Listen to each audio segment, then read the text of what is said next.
G'day everybody, I am Type 40 Artist and today I'm going to be talking a little bit about Dungeons and Dragons while I draw some Dungeons and Dragons inspired artwork.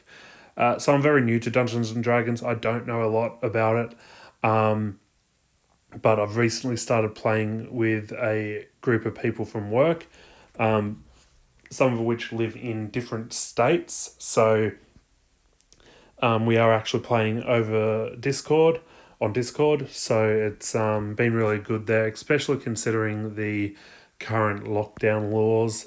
It's been really handy that we've still been able to play, so that's really fun. I've been having a lot of fun with it so far. Starting off here, just drawing one of my character that I made for the campaign. So he is, if I'm pronouncing these correctly, he is a rogue Earth Genasi. His name is Cormac.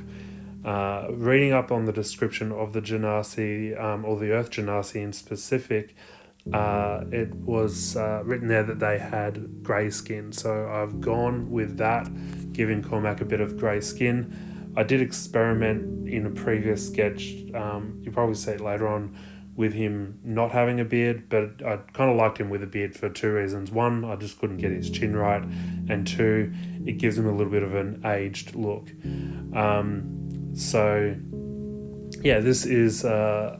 This is Cormac. Like I mentioned, he is a rogue.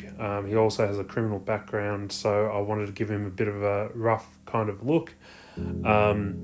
So I've got like a bit of a scar on his nose. He does have a few scars elsewhere on his body as well. One on his chest there. And this is Cormac. Now going on to the next drawing, which will also be Cormac, but this is actually the first drawing that I did of him. Basically just some designing ideas and things like that.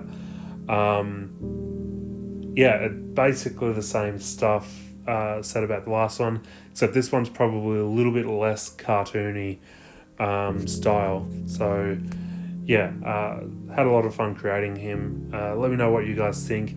Is there something that you know about this race that I have forgotten to incorporate? Let me know.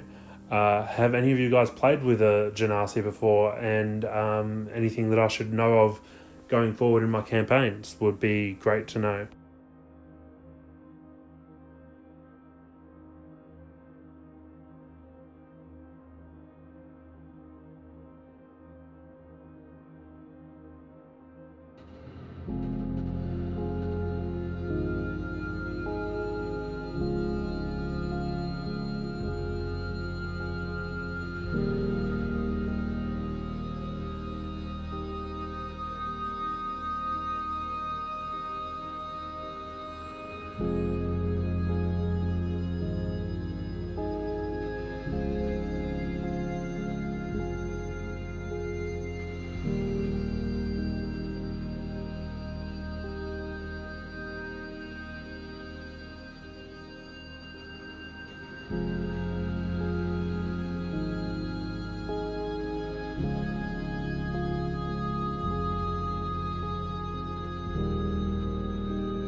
So on this one, I'm sketching a scene from the first adventure we had, I suppose. It was only me, one other person, and the dungeon master on this game. So I didn't have a good idea of what the other person really looked like. I knew that they were a high elf and also a rogue. So I've taken that into consideration when drawing them. But I've put him up on the rock and silhouetted him just because I really didn't know a lot about what he actually looked like. So in this scene, obviously it was our first game, so the Dungeon Master was taking it a little bit easy on us, I think, but that was good. It was still a lot of fun. But in this scene, the other person being on the rock actually made sense, because they at one point did jump on the rock to perform a range attack, and was just waiting there for a little while I was fighting the bear. So yeah, I had my rapier out fighting the bear. I couldn't really depict it in the drawing, but the bear did also have oil spilt on him and around him, so he was a little bit slippery, a little bit out of it, so that made it a lot easier for us as well. So yeah. So in the next game we played, there was quite a few more people in it, which was a lot of fun, and it was quite a bit more involved. So on the second, I didn't really talk much about what the actual mission was on the first one. On the first one with the bear, they that was just a bear that we came across en route to the town that we were going to, and there was some goblins raiding the town. But anyway, more about this one. We had a merchant that had commissioned us to go and find some bandits that had been raiding their goods. So we found the bandits' hideout, and to our surprise, under the bandits' hideout there was an owlbear caged up, and eventually, once we picked up the mysterious book, the owlbear started going nuts in the cage, trying to get out, and it was fairly clear that he was going to get out of the cage, and the DM warned us that if he does get out, we will likely be in a lot of trouble. So there were two barristers laying around pointed at the owlbear that we could use. So I went and took the initiative to use one to shoot the owlbear and hit it, and then that one broke, and then somebody else used one on the other one to also hit it as well. Thankfully that did kill it. We were told afterwards that if any one of us were to miss, the owlbear would have got out, and it would have been much harder to kill. Again, I think the Dungeon Master was going a little bit easy on us, but that's good, because I don't think any of us really wanted to die on our second outing. But yeah, it was a lot of fun. Also a lot of fun drawing this owlbear. It's not something that I'd ever heard of before or drawn before, so it was a lot of fun just combining those two creatures. I did look at a few other references, because obviously it's an actual creature in Dungeons and Dragons mythology, so there was quite a few references that I could pull up for that, a few other artists' depictions, so I took some inspiration from that. But yeah, this is me and the others fighting the owlbear. Again, I didn't really know what the others looked like too much, so I've mainly just got me and another silhouette. But yeah, there were, I think, 5 other people there in this campaign, so it was a lot of fun to have a lot more people in this one.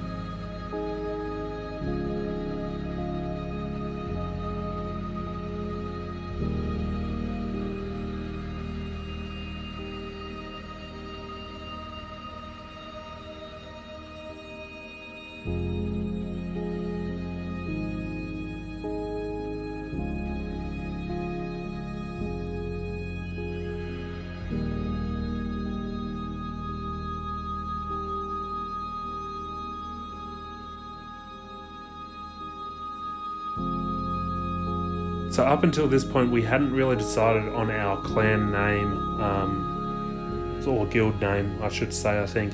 So finally we've come to a decision that the guild name would be Silver Fox Cloak and Dagger, which I'm quite fond of. I kind of like that name. It was better than the other ones that were thrown around, I think.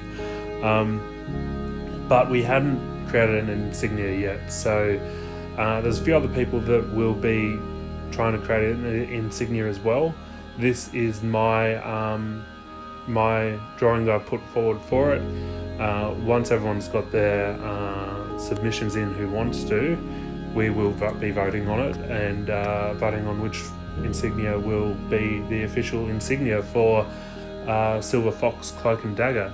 So for this one, I've drawn a silver fox, looked up some references of what they look like, how silver they were. Noticed in most depictions they were more grey than silver, so I've incorporated that with the kind of the silver tip on its tail. If you could have seen more of its body, it probably would have had more silver throughout that, but its face was mainly grey from what I could see. So I've taken that, put a dagger in his mouth, wrapped him in a cloak, and basically called it a day. But I really do like the way that it's turned out. Think that it's a really nice insignia. I do hope that it will be chosen, but I haven't seen the other ones yet either. So obviously, if there is a better one that comes up, I might even vote for the other one, depending if I think it's better than mine or not. But yeah, what do you guys think of this? Do you think that I've done a good job for the insignia? How does it compare to other insignias that you've seen in Dungeons and Dragons, if you have seen any? And yeah, let me know any tips that I should know going forward for actually playing the game Dungeons and Dragons, because as I said, I am quite new to it, and any advice is good advice in my books.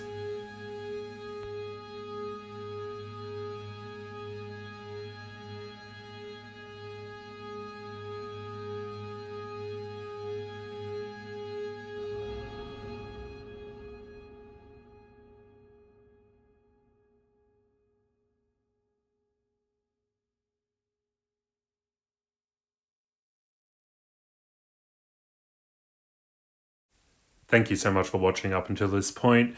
If you did like this video, go hit that thumbs up. If you think that you'd like more of my content, go and subscribe. And if you want to get notified, hit the bell as well, because it's always good to know when new videos are out. Thanks again for watching this far, and hope you enjoyed.